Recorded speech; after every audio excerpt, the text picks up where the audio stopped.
बारे में, नेहरू जी के बारे में, गांधी जी के बारे में, हमारे नेता राहुल गांधी के बारे में मिस इन्फॉर्मेशन नहीं आया हो, कोई ऐसा व्यक्ति नहीं है। तो मैं यहां इतिहास की एक घटना आपके सामने रखना चाहता हूं। जब लोदियों का शासन था दिल्ली में, तो बाबर तोप लेकर के आया था।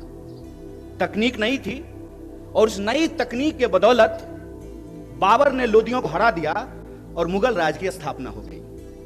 मुगल का राज चलने लगा और बाद में जितने भी मुगल शासक हुए वो यहीं पर रहे, यहीं पे उन्होंने शादियां की और उनके बाल बच्चे जो हैं वो राज करने लगे।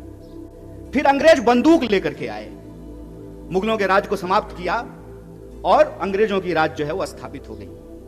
200 साल तक अंग्रेजों का राज रहा हमारे ऊपर। और जब मैं पुनर्जागरण की धरती कहता हूं तो पुनर्जागरण की धरती कहने का क्या मतलब है? पुनर्जागरण की शुरुआत ईस्ट में बंगाल से हुआ और वेस्ट में महाराष्ट्र से हुआ था। इसीलिए जब आप स्वतंत्रता आंदोलन के इतिहास को देखेंगे तो सबसे ज्यादा बंगाल और महाराष्ट्र के लोग इस देश की आजादी के लिए कुर्बान होने वाले लोग आपको मिलेंगे। तो फिर अंग्रेजों को उस राज को कौन सी तकनीक से समाप्त किया गया? गांधी जी के हाथ में बंदूक तो नहीं था। और आप यह जान लीजिए, शहीद आजम भगत सिंह ने भी यह कहा कि क्रांति जो होती है, इनकलाब जो होता है, वो बम और पिस्तौल से नहीं आता है। कई बार हमारे जो नौजवान साथी हैं उनके व्हाट्सएप पे ये भी मैसेज आता है कि जब शहीद आजम भगत सिंह को फांसी हो,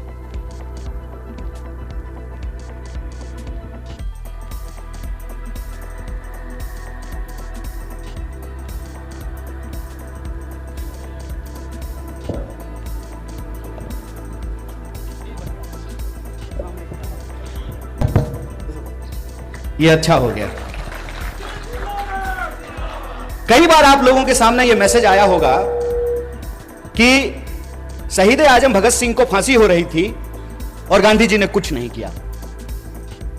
ये तमाम जो चीज है इसको हमको समझना पड़ेगा।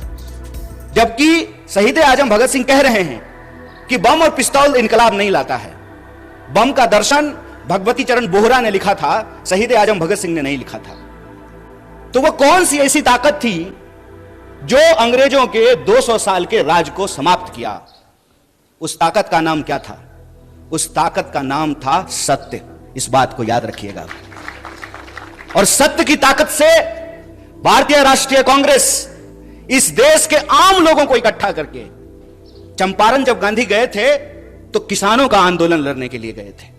महिलाओं को जब इकट्ठा किया पिकेटिंग आंदोलन के लिए, शराबबंदी के लिए, तो महिलाएं आंदोलन कर रही थी, आदिवासी आंदोलन कर रहे थे, दलित आंदोलन कर रहे थे, शेतकरी आंदोलन कर रहे थे, कामगारों का आंदोलन हो रहा था। और तमाम आंदोलनों को इकट्ठा करके महात्मा गांधी ने, जो अंग्रेजों के हाथ में बंदूक थी, बड़े बड़े जंगी जहाज थे, सत्य की ताकत से उसको परास्त कर दिया और 15 अगस्त 1947 को इस देश को आजादी मिल गई। आज यह बात मैं आपके सामने क्यों कह रहा हूं?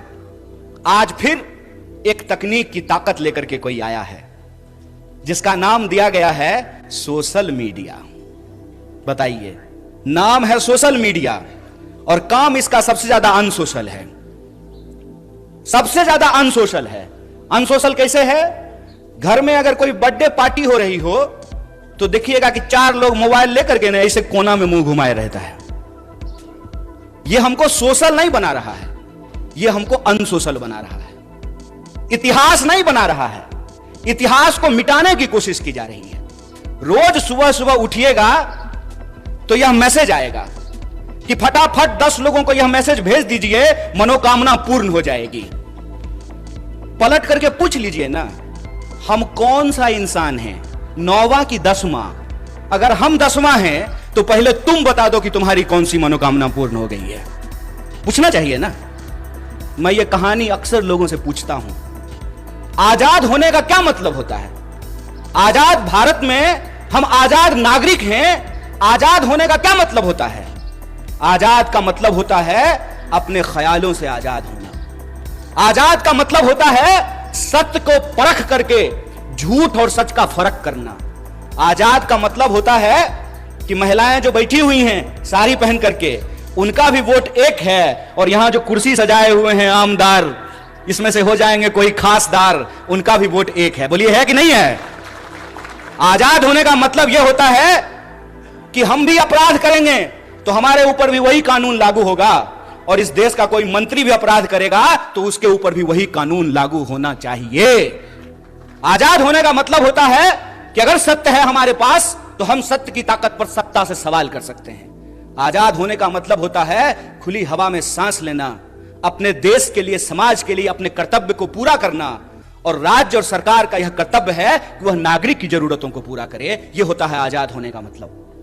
हमको पता भी नहीं चल रहा है कैसे धीरे धीरे स्नेह स्नेह हमारी आजादी हमसे छीनने की कोशिश की जा रही है, और हमारी जो सोचने की क्षमता है। ऐसे ही आप पुनर्जागरण की धरती के लोग नहीं हैं। आप इसलिए पुनर्जागरण की धरती के लोग हैं क्योंकि आपकी मिट्टी से संत तुकाराम पैदा हुए। इसीलिए आप पुनर्जागरण की धरती हैं कि आपकी मिट्टी से सावित्रीबाई फुले और ज्योतिबा फुले पैदा हुए। इसीलिए आप पुनर्जागरण की भूमि हैं कि आपकी मुट्ठी पे डॉक्टर बाबा साहब भीमराव अंबेडकर ने उसको अपनी कर्म भूमि बनाने का काम किया। आप इसलिए पुनर्जागरण की भूमि है कि स्वतंत्रता आंदोलन की कोई भी धारा हो, चाहे क्रांतिकारी धारा हो या उदारवादी धारा हो, तमाम तरह के सपूतों को आपकी मिट्टी ने पैदा किया है। आप इसलिए पुनर्जागरण की धरती हैं क्योंकि आपके यहां क्रांतिकारी कवि अन्ना भाऊ साठे पैदा हुए हैं। यह जो इतिहास है आपका, छत्रपति शिवाजी महाराज से लेकर के साहू जी महाराज तक, यह इतिहास आपका स्वर्णिम इतिहास है। लेकिन आज आप देखिए कि इस मिट्टी के जो लोग हैं उनको कैसे मूर्ख बनाया जा रहा है। एक सवाल हम यहां खड़ा होकर के पूछें, हमारे एनसीपी के जिला अध्यक्ष हैं यहां पे, हम आपको यह नहीं बोलेंगे कि आप पवार वाले एनसीपी हैं, हम आपको यही कहेंगे कि आप सच्चा एनसीपी हैं, वो खरीदा हुआ एनसीपी है। आप सच्चा एनसीपी हैं, और वो भाजपा का जो इलेक्शन डिपार्टमेंट है ना, इलेक्शन डिपार्टमेंट ईडी, पूरी सरकार ही चल रही है ईडी और सीडी पे। या तो ईडी भेजते हैं या सीडी भेजते हैं। तो जिसका ईडी और सीडी नहीं है वो सच्चा है, जिसका ईडी और सीडी है वो झूठा है, वो झूठ के साथ जाकर के खड़ा है।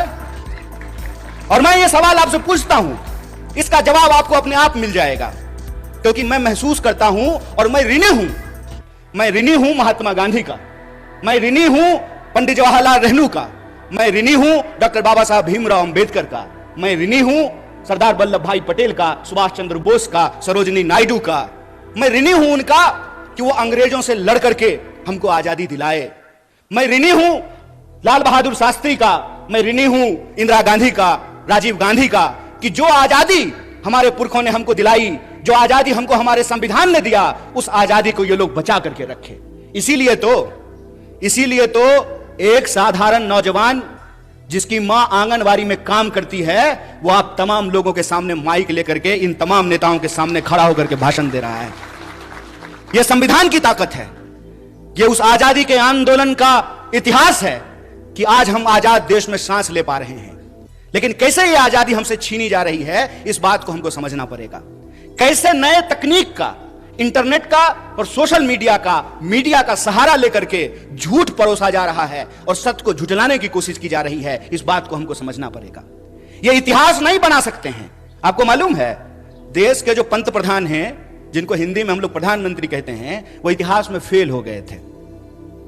मैं मजाक नहीं कर रहा हूं, मैं झूठ नहीं बोलता हूं, क्योंकि मैं भाजपा में नहीं हूं, मैं सच बोल रहा हूं। वो इतिहास में फेल हो गए थे।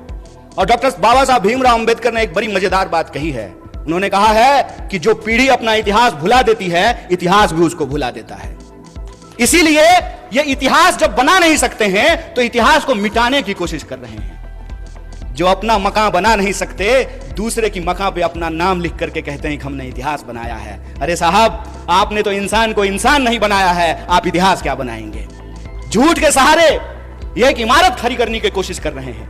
झूठ का सहारा लेकर के ये इतिहास को पलटने की कोशिश कर रहे हैं। क्यों? क्योंकि इनका इतिहास खराब है, क्योंकि इनका इतिहास इस देश के साथ गद्दारी करने का इतिहास है। इनका इतिहास इस देश के लोग जब अंग्रेजों के खिलाफ लड़ रहे थे तो उनके साथ चाय पर बैठ करके चर्चा करने का इतिहास है। इनका इतिहास अंग्रेजों की जासूसी करने का इतिहास है। मैं जितने संतों का नाम ले रहा हूं, जितने वीरों का नाम ले रहा हूं, जितनी वीरांगनाओं का नाम ले रहा हूं, बताइए एक का भी संबंध भारतीय जनता पार्टी से है क्या? लेकिन हमको गर्व है कि हम जितने भी लोगों का नाम ले रहे हैं, प्रत्यक्ष या परोक्ष रूप से उनका संबंध भारतीय राष्ट्रीय कांग्रेस से है। इसीलिए आप तमाम लोग जो यहां मौजूद हैं, सबसे पहले आपको गौरवान्वित महसूस होना चाहिए कि आप उस पार्टी का हिस्सा हुए हैं जिस पार्टी ने इस देश को आजादी दिलाई है। उस पार्टी के आप सदस्य हैं जिसने इस देश में बराबरी के सिद्धांत को लागू किया है। बोलिए, इस देश में महिलाओं ने कोई आंदोलन किया था क्या? समान वोट के अधिकार का कोई आंदोलन नहीं किया था ना? समान वोट का अधिकार मिला कि नहीं मिला? लोग जो हेलीकॉप्टर से उड़ते हैं उनका भी वोट एक, और जो साइकिल पे चलता भी उसका भी वोट एक है कि नहीं है? अगर वोट का अधिकार नहीं होता तो आपको लगता है कि 5 साल में चुनाव के बाद हेलीकॉप्टर लेकर के कोल्हापुर सिटी की गलियों में नेताजी हाथ जोड़ करके आपके सामने खड़े होते? बिल्कुल नहीं खड़े होते। तो जो अधिकार हमको मिला है वो अधिकार हमसे छीना क्यों जा रहा है? छीना इसलिए जा रहा है कि पहचान के नाम पर, जात और धर्म के नाम पर, यह आज की तारीख में हमको जो अधिकार दिए गए हैं उसको एक एक करके छीन रहे हैं। कैसे छीन रहे हैं? मैं कुछ उदाहरणों से इसको आपके सामने रख देता हूं। आपने देखा होगा कि लोग झांकी निकालते हैं, मोटरसाइकिल लेके जाते हैं, तलवार लहराते हैं और एक दूसरे के खिलाफ गंदी और गाली भरी भाषाओं का इस्तेमाल करते हैं। मैं आप सबसे एक सवाल पूछना चाहता हूं, खास करके अपने नौजवान दोस्तों से। उसमें एक भी मंत्री का बच्चा रहता है? एक भी प्रधानमंत्री का बच्चा नहीं ना? पता है वो कहां रहता है? वो ऑक्सफोर्ड में रहता है, वो कैम्ब्रिज में रहता है, वो लंदन में रहता है, वो न्यूयॉर्क में रहता है। लेकिन हमारे जो कामगार के बच्चे हैं, जो सेतकरियों के बच्चे हैं, जो साधारण नौकरी करने वालों के बच्चे हैं, उनके हाथ में तलवार थमा करके ये उनको दंगाई बना रहा है और अपनी राजनीति की रोटी सेक रहा है। अरे इतना खतरा हो गया है धर्म पर, तो तुम अपने बच्चे को भेजने के लिए, पढ़ने के लिए बाहर क्यों भेज रहे हो? उसको बोलो आकर के हमारे साथ धर्म बचाए, आए हमारे साथ रैली निकाले, झांकी निकाले। चलाकी कर रहे हो हैं? मोबाइल हमारा, रिचार्ज हमारा, टीवी हमारा, रिचार्ज हमारा, कहानी अपना कर रहे हो। इस बेईमानी को आप समझिए। धर्म अगर बचाना जरूरी है तो खाली हम क्यों बचाएंगे? स्मृति ईरानी की बेटी गोवा में रेस्टोरेंट खोलेगी नहीं, हम लोग मोटरसाइकिल लेकर के अपना तेल भरवा करके जय श्री राम। अरे राम जी जिंदाबाद हैं, जय जय है श्री राम का। कल भी था, आज भी है, आगे भी रहेगा। ये नया फैशन कैसे शुरू हुआ है? ये खेला क्या है? इस खेला को हमको समझना पड़ेगा। ये नया फैशन इसलिए शुरू हुआ है कि हमारे इतिहास से ही, हमारे इतिहास को हमारी स्मृति से मिटाने की कोशिश की जा रही है। यह आजादी हमको कैसे मिली? इस देश का निर्माण कैसे हुआ? संविधान कैसे बना? हम और आप प्रजा से नागरिक कैसे बने? हम नागरिक हैं आज हमको यह बात समझनी पड़ेगी कि रानी के पेट से राजा नहीं पैदा होता है। यह है नागरिकता, यह है जमहूरियत, यह है लोकतंत्र, कि रानी के पेट से राजा नहीं पैदा होगा। राहुल गांधी जी को भी अमेठी में जाकर के चुनाव लड़ना पड़ेगा। बोलिए, लड़ना पड़ेगा ना? यह लोकतंत्र है। एक बात बताइए, इंदिरा जी चुनाव नहीं लड़ी थी? लड़ी थी ना? राजीव जी चुनाव नहीं लड़े थे? लड़े थे ना? राहुल जी चुनाव लड़ रहे हैं ना? राहुल जी चुनाव जीत करके पार्लियामेंट में है ना? और प्रियंका जी चुनाव नहीं लड़ी हैं तो पार्लियामेंट में है क्या? तो ये परिवारवाद की नई कहानी हमको सुना रही है। तो आप सब अपने मन में विचार कीजिए। आजाद होने का मतलब है आजाद ख्याल से प्रश्न करना। मैं मंच पे खड़ा हूं तो मैं जो भी बोलूंगा उसको आप यूं ही सच मत मान लीजिए। आप अपने मन में विचार कीजिए कि अगर भाजपा कहती है कि राहुल गांधी जी का सांसद बनना परिवारवाद है, तो अमित शाह का जो बेटा है, देखें उसका मुंह देखें अजय शाह का, है? उसका बीसीसीआई का सेक्रेटरी बनना परिवारवाद है कि नहीं है? और ज्योतिरादित्य सिंधिया जब यूपीए में मंत्री थे, उनके पिताजी भी मंत्री थे, माधवराव सिंधिया। तो जब तक वो कांग्रेस में थे तब तक परिवारवाद था।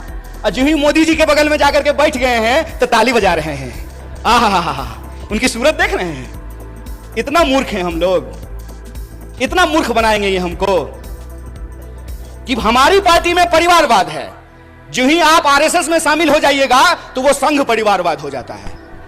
अगर परिवारवाद गलत है चचा, तो संघ परिवारवाद भी गलत है। ऐसा नहीं होगा कि हमारे लिए परिवारवाद गलत है और आपके लिए परिवारवाद सही हो जाएगा। मैं ये एग्जाम्पल हमेशा लोगों को देता हूं कि सोनिया जी का कांग्रेस में होना और राजीव जी का कांग्रेस में होना परिवारवाद है, तो मेनका गांधी जी का और वरुण गांधी जी का भाजपा में होना परिवारवाद कैसे नहीं है? बताइए, बोलिए। बेवकूफ बना रहे हो। तुम्हारा खेल हम समझते हैं, और इसका खेल जानते हैं हम क्यों समझते हैं? क्योंकि हमारे जैसे लोग राजनीति को कभी अपना कैरियर नहीं समझते हैं। हमने, और ये मैं पब्लिकली बोल रहा हूं आपके सामने, ये जो आप तमाम लोग यहां बैठे हुए हैं ना, हमने आपका नमक खाया है। आप जो टैक्स देते हैं, उस टैक्स के पैसे से हमने दिन रात पढ़ाई करके पीएचडी की है। हमारा बाप अमित शाह थोड़ी था कि हम बीसीसीआई के सेक्रेटरी बन जाएंगे, हैं? तो जब हमने आपका नमक खाया है तो हम जानते हैं इस देश की हकीकत क्या है।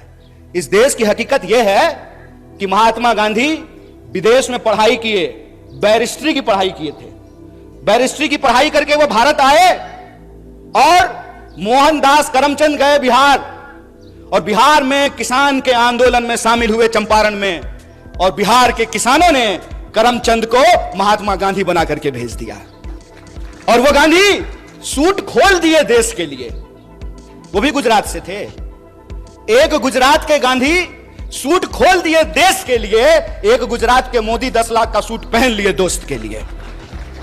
यही हकीकत है ना। और कहते हैं कि एक गरीब प्रधानमंत्री बन गया है तो आपको अच्छा नहीं लग रहा है। नहीं, बहुत अच्छा लग रहा है। बस हम ये चाहते हैं कि जैसे आप गरीब हैं ना, वैसा ही गरीब इस देश का हर कोई बन जाए। हर कोई वैसा ही गरीब बन जाए कि चढ़ने के लिए उसके पास 8,500 करोड़ का हवाई जहाज हो, 15 करोड़ का कार हो, 10 लाख का सूट हो, 5 लाख का चश्मा हो, 2.5 लाख का कलम हो। हम चाहते हैं कि ऐसी गरीबी पूरे देश को मिल जाए। चोरी, इसको चोरी कहते हैं, इसको बेईमानी भी कहते हैं, इसको कहते हैं आंख में झूठ झोंकना। और ये हमारे आंख में झूठ झोंक रहे हैं। हमको यह बात समझनी पड़ेगी कि आज हमारे मुल्क में हमारी सबसे बड़ी समस्या क्या है, हम किन समस्याओं से जूझ रहे हैं और किस तरीके से हमारा ध्यान भटकाया जाता है। आजकल तो तांगा नहीं चलता है, अब तो तांगा चलना बंद हो गया है। लेकिन पुराना हिंदी सिनेमा देखिएगा ना, तो उसमें अभी भी तांगा है। शोले फिल्म जाके देख लीजिएगा, बसंती का एक तांगा है, धन्नो। तो धन्नो के आंख पे एक चश्मा होता है ताकि धन्नो इधर उधर ना देखे, धन्नो सीधा चले, चाबुक खाए और दौड़े। ये हमारे साथ वही व्यवहार कर रहे हैं। हमसे टैक्स लेते हैं, टैक्स के पैसे से अपने दोस्त का कर्जा माफ करते हैं। हम खून पसीने की कमाई राष्ट्रीय बैंकों में जमा करते हैं। किसान अगर ट्रैक्टर का लोन ना चुकता करे तो किसान के ऊपर ट्रैक्टर चढ़ा देते हैं। लेकिन 12 लाख करोड़, कितना था बंटी भाई? 12 लाख करोड़ अपने दोस्तों का कर्जा माफ कर देते हैं। कहते हैं कि इस देश में शिक्षा देने के लिए पैसा नहीं है, लगातार एजुकेशन के बजट को कम किया जाता है। लेकिन आपको मालूम है, नेताजी सब रहने के लिए, और अभी बंटी भाई और पीएन पाटिल भाई आपस में बात कर रहे थे कि जो बढ़िया हिंदी बोलेगा वो दिल्ली जाएगा। जो भी जाए, जिसको भी आप भेजिए, लेकिन जब आप दिल्ली जाइएगा ना तो 20,000 करोड़ का महल बना है आप लोगों के लिए। कितना? 20,000 करोड़। हाय रे चोरी, अस्पताल बनाने के लिए पैसा नहीं है। रोड अगर बनाता है तो रोड बनने से पहले ही गडकरी जी टैक्स लेना शुरू कर देते हैं। टोल टैक्स लेते हैं कि नहीं लेते हैं? रोड हमने, अच्छा इसको खेल समझ लीजिए। कार जब आप खरीदिएगा, हमारे पत्रकार लोग यहां बैठे हुए हैं, आपको तो कम से कम कार होगा ही है। देश की इकोनॉमी 3 ट्रिलियन है, महाराष्ट्र की इकोनॉमी 1 ट्रिलियन है, तो कम से कम महाराष्ट्र के पत्रकारों तो कार जरूर होगा। तो कार जब आप खरीदते हैं तो रोड टैक्स लेता है कि नहीं लेता है? तो एक बार जब कार खरीदेंगे तब रोड टैक्स लेगा, और फिर जितनी बार कार लेकर के रोड पे जाएंगे तो टोल टैक्स लेगा। बोलिए सही है कि गलत है? बोलिए, डरिए मत। कैमरा उधर घुमा दीजिए। बोलिए सही है कि गलत है? गलत है ना? ये कैसा विकास है कि हमारा जो है ना शरीर से सिरिंज लगा करके खून खींचते रहता है रोज। हर तरह का टैक्स हमारे ऊपर लागू है। नौजवान दोस्त यहां बैठे हुए, आपकी जानकारी के लिए बता दूं, जो यूथ हॉस्टल है, वर्किंग वुमेन हॉस्टल है, उस पर भी 12% का जीएसटी लगा दिया गया है। एक शिक्षा पे टैक्स, सड़क पे टैक्स, अस्पताल पे टैक्स, दवाइयों पे टैक्स, हमसे हर चीज पे टैक्स ले रहे हैं और बदले में क्या कहते हैं? आत्मनिर्भर बनिए। वाह, कितना सुंदर शब्द है, आत्मनिर्भर बनिए। तो एक बात हमको बता दीजिए, सोच के बता दीजिए, जरूरी नहीं है कि हमारी बात मान लीजिए, लेकिन सोचिए जरूर। आजाद भारत के आजाद नागरिक हैं आप, आपका हक है कि आप सोचें, और उसमें भी आप महाराष्ट्र के हैं। आप आज सोचेंगे, भारत उसको कल सोचेगा, इसलिए आपको जरूर सोचना चाहिए कि अगर सरकारी रोड नहीं होना चाहिए, सरकारी अस्पताल नहीं होना चाहिए, सरकारी स्कूल नहीं होना चाहिए, सब आत्मनिर्भर होना चाहिए, तो सरकारी प्रधानमंत्री भी नहीं होना चाहिए। बोलिए क्या आमदार साहब, बोलिए कि आपको पेंशन मिलेगा? ये जो यहां कांस्टेबल खड़ा है, क्या जी पेंशन मिलता है? तो बोलिए ना इनको नहीं मिलता है। बोलिए, इसको देखिए और इसको समझिए। और मैं आप लोगों से एक बात कहना चाहता हूं, गुजरात से आया मेरा दोस्त, दोस्त को सलाम करो। आजकल अजीत दादा सलाम ठोक रहे हैं। नहीं, प्रधानमंत्री ने अपने भाषण में कहा कि 70,000 करोड़ का घोटाला किया है अजीत दादा ने, ऐसा प्रधानमंत्री ने कहा। इलेक्शन डिपार्टमेंट सक्रिय हो गया, ईडी, अब कोई घोटाला नहीं हुआ है। भाजपा के वॉशिंग मशीन में सब साफ हो गया है। अब दाग अच्छे हैं, क्योंकि दाग भाजपाई हैं। इस खेल को आप समझिए कि कुछ भी सरकारी नहीं होगा तो सरकारी संसद किस लिए होगा? 20,000 करोड़ का सरकारी प्रधानमंत्री किस लिए होगा? इस देश के नागरिकों को यह समझना पड़ेगा कि इस देश में कितनी बड़ी लूट चल रही है। अंबानी का एक दिन का जो इनकम है, एक दिन का बोल रहे हैं, एक दिन का, उसमें एक दिन के इनकम में 75 लाख, कितना? 75 लाख मनरेगा के मजदूरों को वेतन दिया जा सकता है। यह खेल हम नहीं समझेंगे। देश की आजादी को 75 साल हो गए हैं, 77वां स्वतंत्रता दिवस मनाया जा रहा है।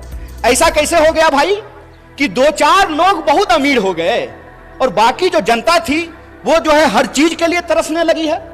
पहले क्या बोले थे?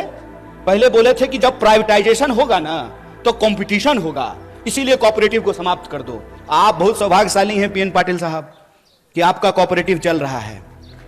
क्यों? क्योंकि जया शाह का पप्पा कोऑपरेटिव मंत्री बना है। वो जिस चीज के मंत्री बनते हैं ना, उसका बस जय श्री राम होता है। वो आजकल गृह मंत्री हैं। गृह मंत्री का काम है देश की कानून व्यवस्था को सुरक्षित रखना। मणिपुर में कानून व्यवस्था सुरक्षित था, आप लोगों ने देखा कि नहीं देखा?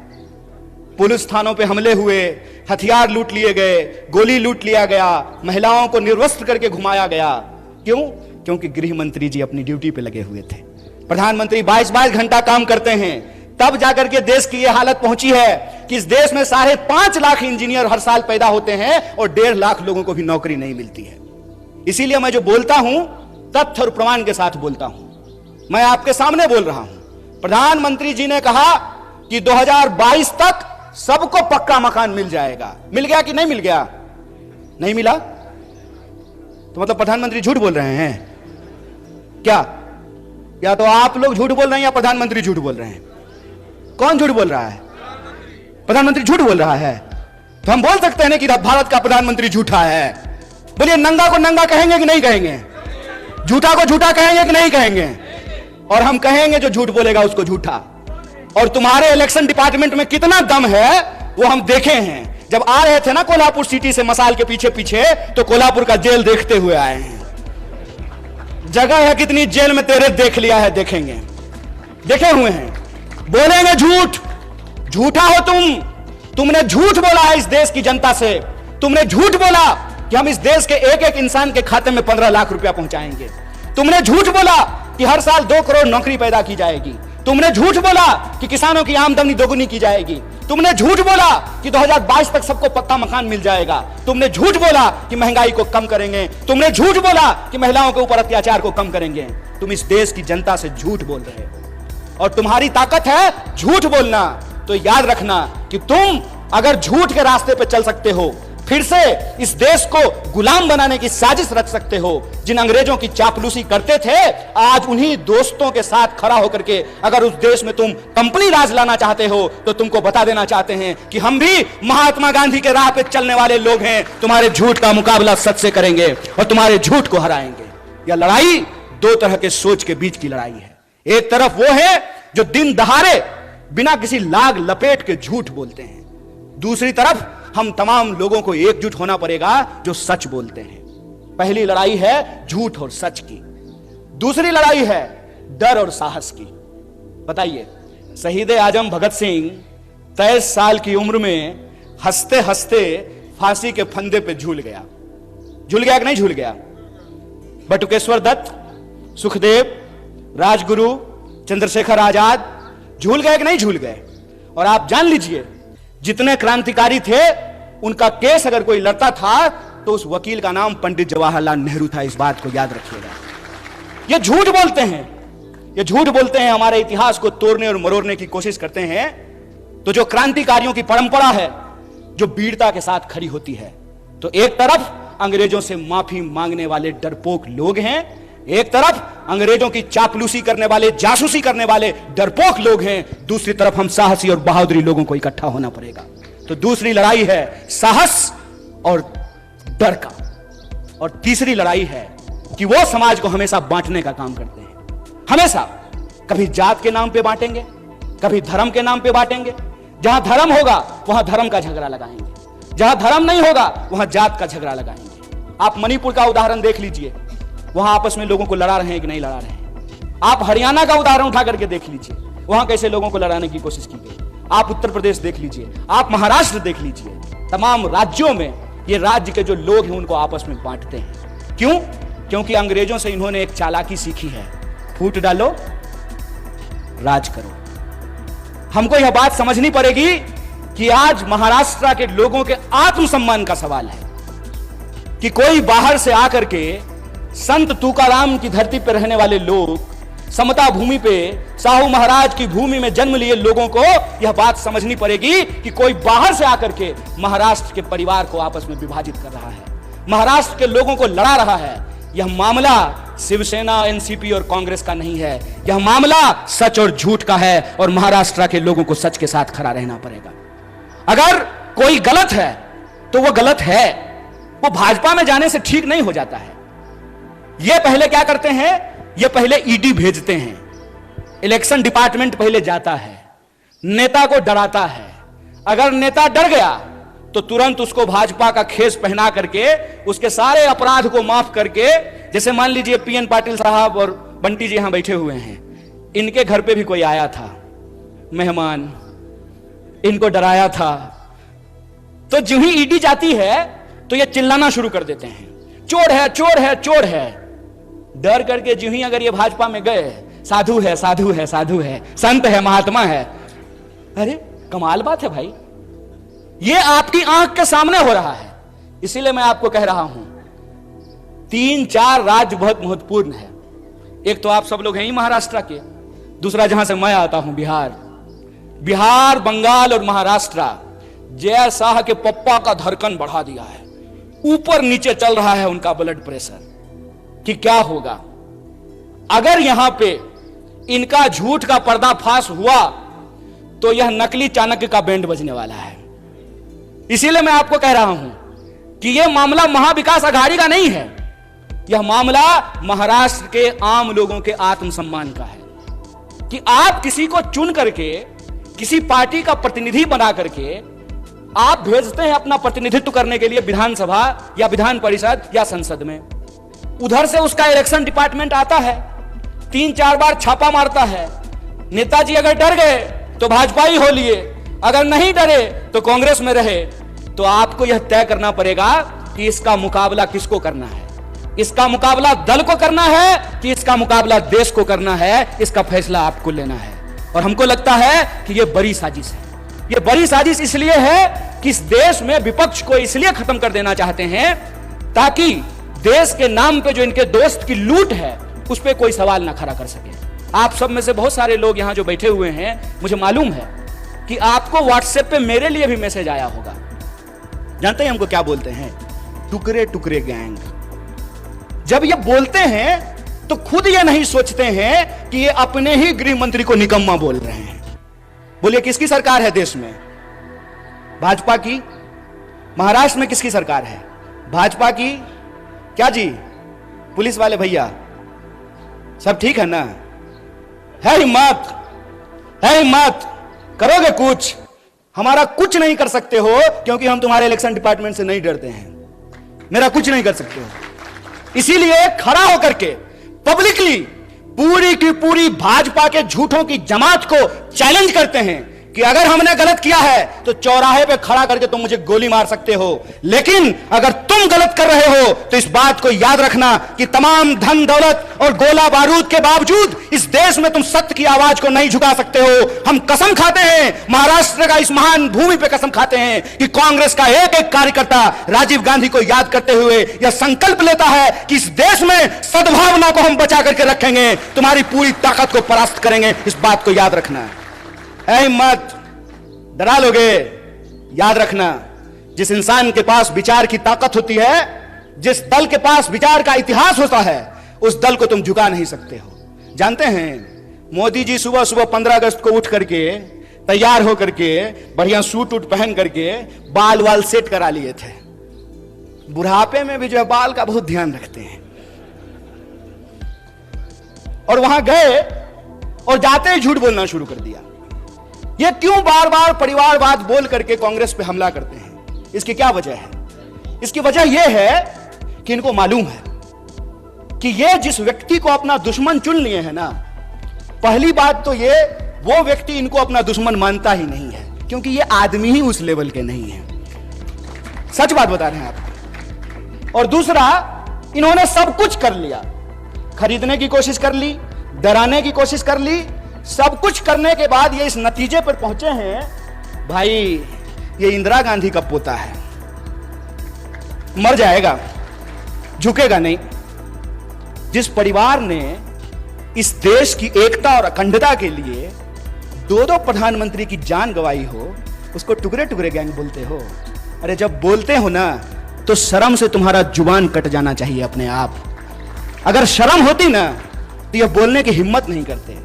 नेहरू के बारे में व्हाट्सएप मैसेज फैलाते हो कि नेहरू ने इस देश को बर्बाद कर दिया। अगर नेहरू नहीं होते ना, एक इंसान को एक इंसान के वोट का अधिकार नहीं मिला होता ना, तो आपको लगता है मोदी जिस गर्व से कहते हैं कि मेरी मां बर्तन मांजती थी, तो बर्तन मांजने वाली का बेटा देश का प्रधानमंत्री बन पाता? संभव था ये?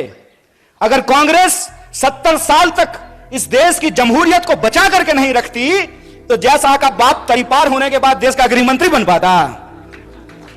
खेला कर रहे हो। यह सच्चाई आज न कल इंसान के सामने आएगी, क्योंकि सच और झूठ में एक फर्क होता है। झूठ को चाहे आप कितनी बार भी बोल लीजिए, लेकिन वो सच को नहीं दबा सकता है। और सच की ताकत यह होती है कि आप उसको जितना दबाने की कोशिश कीजिएगा, अपने आप उठ करके वो सामने खड़ा हो जाता है। और आप देखिए कि जब राहुल जी कन्याकुमारी से भारत जोड़ो का संकल्प लेकर के चलना शुरू किए, तो भाजपा के नेताओं की धड़कन बढ़ने लगी और कहना शुरू करते हैं कि अरे भाई मान गए, ये आदमी तो पप्पू नहीं है। खुद ही बोलना शुरू कर दिए। क्यों? क्योंकि इन्होंने हजारों करोड़ खर्च किया उस इंसान को बदनाम करने के लिए। हजारों करोड़ खर्च किया उस इंसान को पप्पू साबित करने में, और उसने कुछ नहीं किया। उसका जो नाम है ना, राहुल और गांधी, राहुल को उन्होंने भुला दिया और गांधी को अपना करके चलना शुरू कर दिया है। और इस कदम वो बढ़ाते गए, कारवां बढ़ता गया, लोग जुड़ते गए। और आप तमाम जो कोल्हापुर के लोग हैं, आप जानते हैं कि 700 किलोमीटर यहां से चल करके हिंगोली में आप लोग भारत जोड़ो यात्रा का साक्षात जो है दर्शन किए हैं, उसमें शामिल हुए हैं। सच की एक ताकत होती है कि सच को आप नहीं छुपा सकते हैं। और सच यह है कि कांग्रेस पार्टी का मतलब, भारतीय राष्ट्रीय कांग्रेस का मतलब है सत्य। भारतीय राष्ट्रीय कांग्रेस का मतलब है साहस। भारतीय राष्ट्रीय कांग्रेस का मतलब है एकता। यह जो तीन चीज है, सत्य, साहस और एकता, यह हमारी पहचान है। झूठ, नफरत और विभाजन, यह उनकी पहचान है। इस बात को हमको समझना पड़ेगा। यह लड़ाई इस मुल्क में दो सोच की लड़ाई है। आपको तय करना है कि आप सच के साथ खड़े हैं कि झूठ के साथ खड़े हैं। बताइए, समता भूमि के तमाम नागरिकों से मैं यह सवाल पूछना चाहता हूं कि आप सत्य के साथ खड़े हैं? सत्य की आवाज थोड़ी और बुलंद होती है। सत्य के साथ खड़े हैं ना? अगर आप सत्य के साथ खड़े हैं तो यह जो नकली चाणक्य है ना, नकली चाणक्य को पहचानते हैं नहीं? अरे वही फादर ऑफ जयशाह, वो अपने आप को जो है चाणक्य कहते हैं। वो चाणक्य जो है ना, सूटकेस लेकर के घूमते रह जाएंगे। मुझे पूरा भरोसा है कि महाराष्ट्र के लोग इनके झूठ को धूल चटाएंगे, इनको जरूर हराएंगे, इस बात का हमको भरोसा है। और इस बार ये देखना ही नहीं है, इस बार ये नहीं देखना है कि किसका फेटा कैसा है, किसका कुर्ता कैसा है, किसका जो है सिंबल कैसा है। सिर्फ एक बात देखना है कि जो झूठ बोल रहा है, जो आपको डरा रहा है और जो नफरत फैला रहा है, वो भाजपाई है। जो सच बोल रहा है, जो लोगों की एकता की बात कर रहा है, क्योंकि एकता की बात गांधी करते थे। गांधी क्या कहते थे? गांधी कहते थे, रघुपति राघव राजा राम, पतित पावन सीताराम, ईश्वर अल्लाह तेरो नाम, सबको सन्मति दे भगवान। और यह जो सबको सन्मति का जो भाव है, वो सबको सन्मति का भाव सिर्फ गांधी का भाव नहीं है, वही भाव साहू जी महाराज का भाव है, वही भाव संत तुकाराम का भाव है, वही भाव डॉक्टर बाबा साहब भीमराव अंबेडकर का भाव है, वही भाव फूले का भाव है, वही भाव इस देश में नानक का भाव है, कबीर का भाव है। इस देश के भीतर जो त्याग और तपस्या का भाव है, वह भाव है सबको साथ लेकर चलने का भाव। और सबको साथ लेकर चलने की जो भावना है, कोल्हापुर के एक एक नागरिकों को इसके बारे में मालूम है, क्योंकि साहू जी महाराज ने किसी एक जाति के लिए नहीं बल्कि सभी जातियों के लिए छात्रावास का निर्माण कराया था।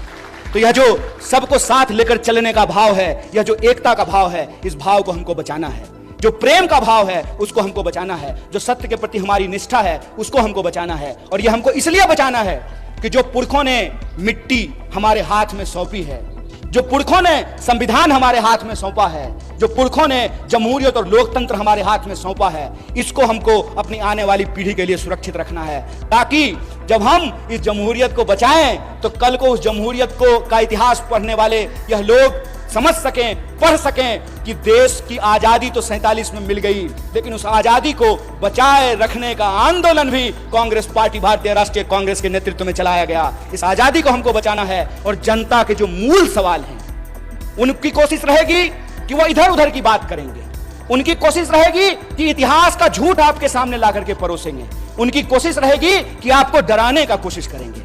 डर का मैसेज आता है कि नहीं आता है? डर का मैसेज आता होगा कि अब्दुल को 11 भाई बहन है, ये मैसेज आता है कि नहीं आता है?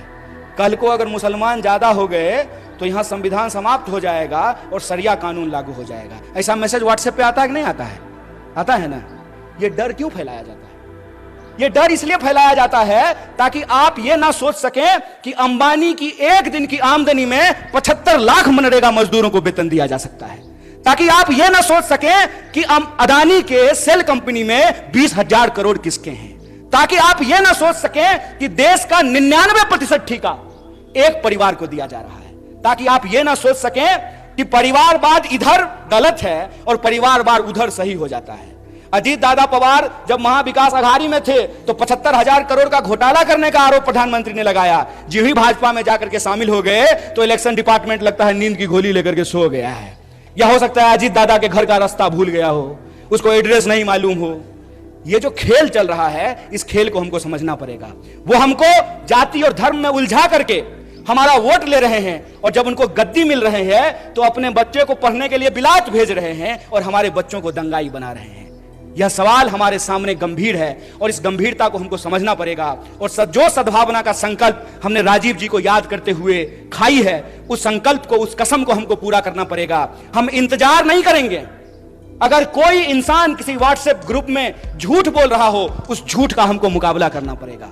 किसी चाय की दुकान पे कोई नफरत फैला रहा हो, उस नफरत का हमको मुकाबला करना पड़ेगा। हमारे मोहल्ले में कोई अगर झगड़ा लगाने की कोशिश कर रही हो, उस झगड़े के खिलाफ हमको खड़ा होना पड़ेगा। किसी कमजोर के ऊपर कोई ताकतवर अगर अत्याचार कर रहा हो तो उस अत्याचार के ऊपर हमको खड़ा होना पड़ेगा। अगर हम ऐसा करते हैं तो मुझे लगता है यही महात्मा गांधी की राह पर चलना है, यही डॉक्टर बाबा साहब भीमराव अंबेडकर की राह पर चलना है। अगर हम ऐसा करने में कामयाब होते हैं तभी हम राजीव गांधी को सच्ची श्रद्धांजलि दे पाएंगे। जब उनके द्वारा बनाए गए भारत का हम निर्माण कर सकें, उनके द्वारा जो भारत हमारे हाथ में सौंपी गई है उसका हम रक्षा कर सकें, और जो हमारी आने वाली पीढ़ी है उसको बेहतर भारत हम दे करके जा सकें, और हमारी आने वाली पीढ़ी कल को उन्हीं झगड़ों में नहीं उलझे जिन झगड़ों में हमारे पुरखे उलझे रहे हैं। हमको इस देश में दोबारा जात और धर्म का झगड़ा नहीं होने देना है, क्योंकि हमारे देश के संविधान की प्रस्तावना में यह लिखा हुआ है कि हम भारत के लोग हैं, और हम भारत के लोग हैं तो हम भारत के चाहे किसी भी हिस्से में रहे हो, इस मिट्टी से हमको प्यार है और इस मिट्टी को हमको हर हाल में सुरक्षित रखना है,